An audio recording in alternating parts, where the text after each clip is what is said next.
It's a trap!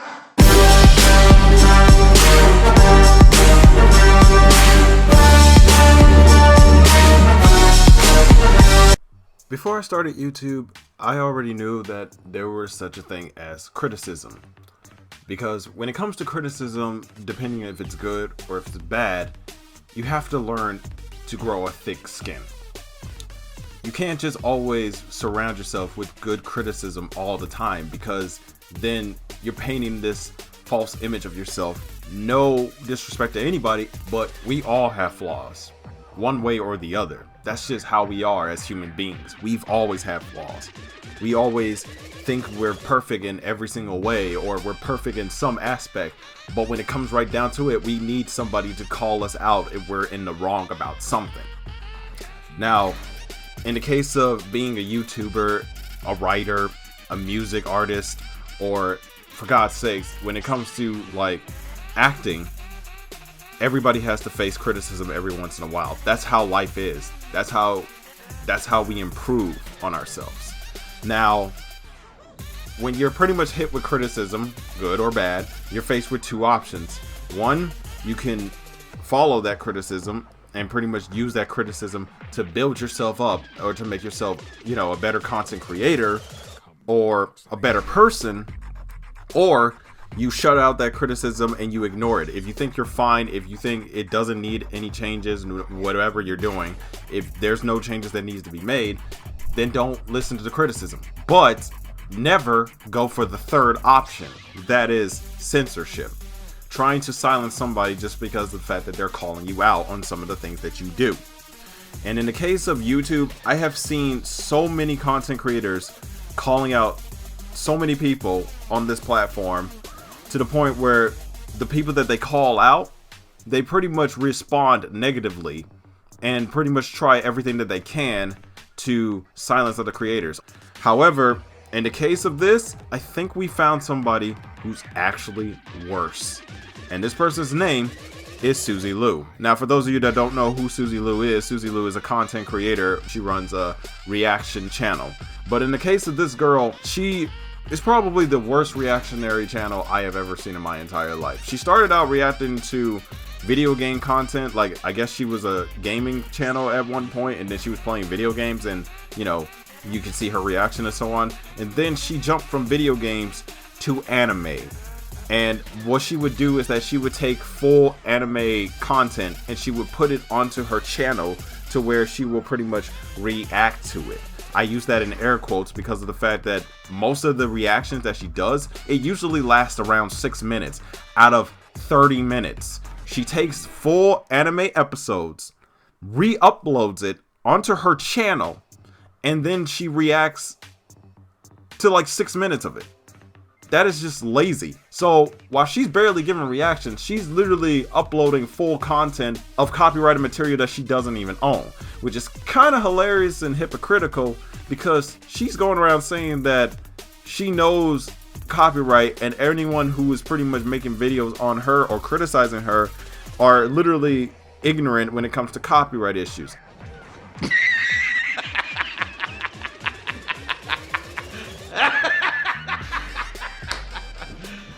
Are you serious? That's kind of funny coming from somebody whose channel was just taken down last year, just because of the fact that TV Tokyo has noticed that you're using their content without permission. I'm still going to be doing YouTube, but ideally I want to move everything over to my website. In regards to like my feelings on YouTube, and you guys know they shut me down for a couple of days over December, and I guess I just kind of lost my faith in YouTube after that. As much as YouTube has been great to start, I don't want to continue doing YouTube constantly. I want more creative freedom.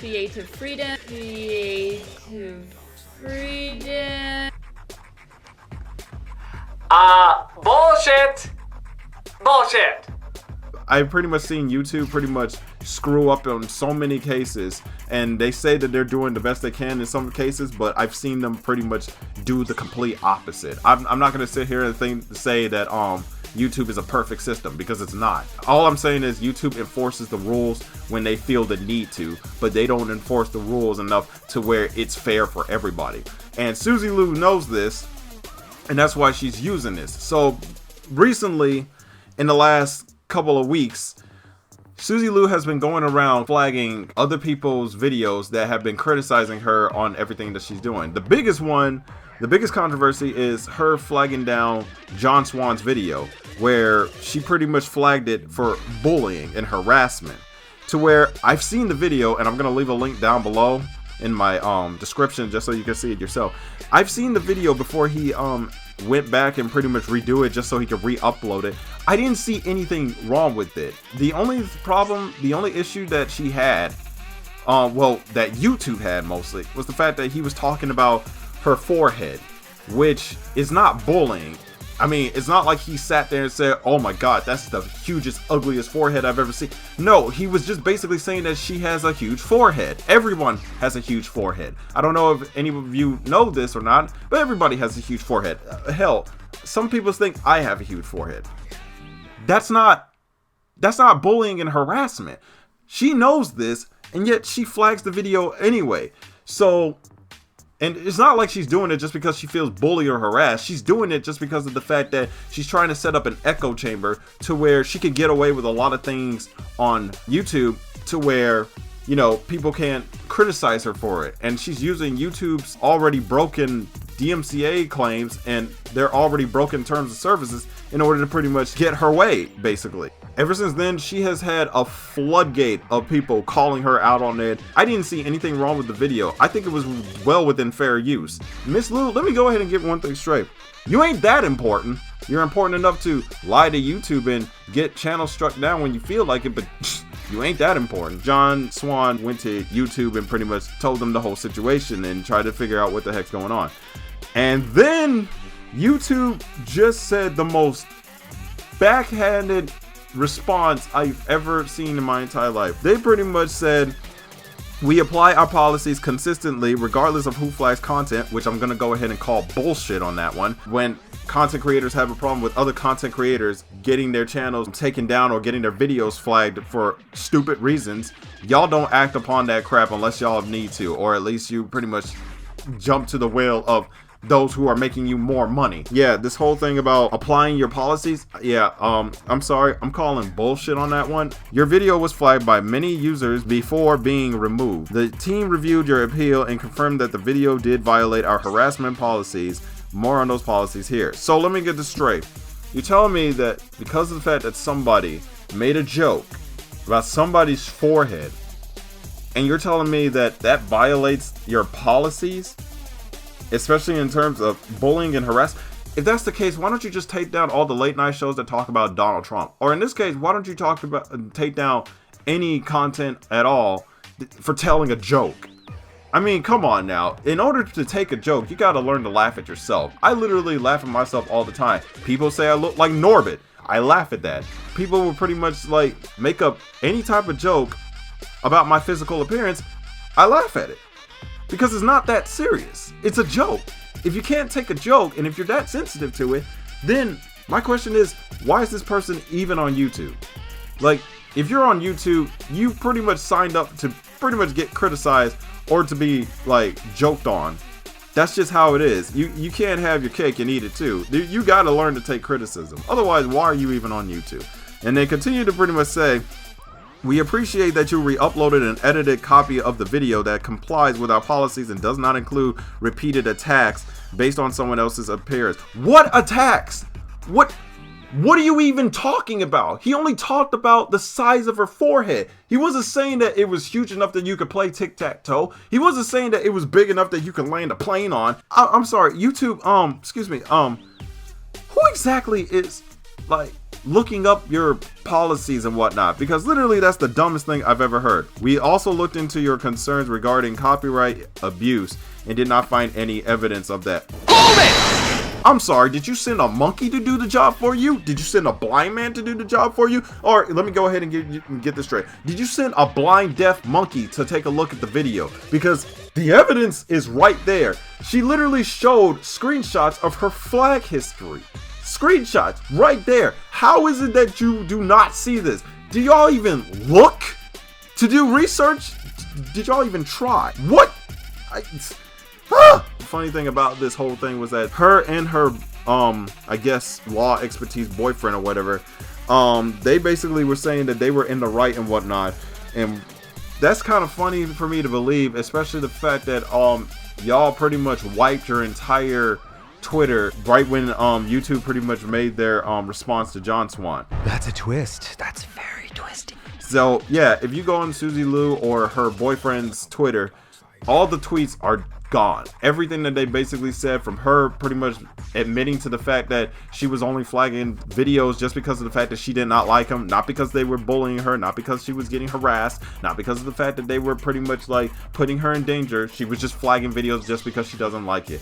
And the fact that she was justifying it, as well as her her white knight boyfriend coming in to pretty much defend her and everything, even though this man says that he was pretty much a law student, which I'm pretty sure he probably got kicked out of the university where he was taking the bar at or whatever, because of the fact that he doesn't know crap about copyright issue. Yeah, their Twitter scrubbed. So it pretty much makes me wonder, if you are so in the right and if you have nothing to fear and if you haven't done anything wrong, Suzy Lu, why is your Twitter scrubbed of every last tweet? Why? What are you hiding? What are you hiding? And now when you go to their Twitter, basically all they did was retweet the Team YouTube response that I pretty much just showed to you guys, which is pretty much ridiculous. So you would think that the whole thing is over. Suzy Lu and her boyfriend probably just are in hiding. They haven't tweeted anything since since YouTube responded. She's still doing her thing, and she's got her website, but now once you go on her video, she's hiding all the likes and dislike ratios, as well as pretty much taking down the comment section, so people won't be able to comment on her videos and whatnot. This is a woman who literally is so sensitive to criticism that she's doing everything she can to protect her little bubble. As a matter of fact, this girl doesn't even try. She just tries to set up an echo chamber to where only her thoughts matter and nothing else. But here's the funniest thing. I wouldn't be making a video pretty much rehashing things that have been going on. As it turns out, Suzy Lu is back at it again. And this time, she pretty much hitting Nicholas Diorio and several other YouTubers, including The Quartering, with closed captioning complaints. Right. I guess you people couldn't report my video for cyberbullying, so you're reporting me for not putting closed captions? LOL. Yeah, so here Nicholas Diorio is pretty much showing a screenshot of one of his Suzy Lu videos getting flagged just because of the fact that it has no closed captioning, which is the saddest thing I've ever heard of in my entire life. It's bad enough you can't get this man for cyberbullying. Now you're trying to get him for closed captionings, and right after I pretty much saw this tweet, I saw The Quartering put out a video to where Suzy Lu flagged all 4 of the videos that he had. Suzy Lu is just out of control at this point. And then Nicholas Diorio pretty much sent out another tweet to where he was like, just a reminder, a privacy complaint requires a first-party claim, meaning that it must come from Suzy. A false one is grounds for account suspension. Also, she filed one on John Swan's Twitter less than a month ago, so this is very believable. So now she's trying to do everything she can possible to silence other creators calling her out. First of all, Suzy, I know that you're trying so desperately to try to, get back at all the channels that have been calling you out on your BS for the longest, but privacy? Are you serious? Nobody is jeopardizing your privacy. Nobody. The only thing that is jeopardized right now is your YouTube channel and the fact that you're making videos. But other than that, the only problem that you should be worried about right now is the fact that all the Japanese company that pretty much own the anime that you pretty much redistributed it for free, yeah, they're coming after you, because literally there is a mountain of evidence of copyright laws to where you're pretty much stealing other people's content, to where they work hard to produce anime to show it to their fans, and yet here you are pretty much taking other people's content and pretty much redistributing on your channel, and you're talking about copyright, and you know everything there is to know about copyright. Okay, that's funny. That is really funny. Now you're trying to say privacy concerns? Please, this is just pathetic. The fact that this girl pretty much thinks that she is that important to where she'll just flag you for just about anything, honestly, I think this video is gonna get flagged. Let's go ahead and be real. She's been going around pretty much flagging almost every single video that has her name in it. So in any case, she's probably gonna see this video. She's probably gonna flag it, and she's definitely gonna try and bring the video down. The fact that this girl thinks that she could get away with just about anything, or just try to ruin somebody else's livelihood and everything, because I know how hard it is to grow a YouTube channel. Because I've been doing this for 3 years and I only got like 300 subscribers. I already know how hard it is. So the fact that you're pretty much flagging down videos and ruin somebody else's hard work just because you can't take criticism, and because of the fact that you can't understand that what you're doing not only breaks the copyright laws, but it also makes you look like a moron, that's that's kind of sad, Suzy. I'm not gonna lie, but whatever. She could flag how many videos that she wants, because it's not gonna take long until like the anime companies are gonna try and get her taken down, and she's gonna be paying what she owes. And I'm hoping that day comes soon, just so I can get a good laugh and make a YouTube video about it. So Suzy Lu, if you pretty much see this video and everything, I hope you pretty much realize that what you're doing is pretty stupid, and I hope to God that you learn before it's too late. But anyway, guys, that's all I have for this video, and please be sure to pretty much support me by hitting the subscribe button and ringing the bell and anything. Thank you guys for watching this video. I hope you guys enjoy it. Be sure to subscribe, ring the bell, like the video if you enjoyed it. Anyway, I'm KRAZYKent. I'm out of here. Peace.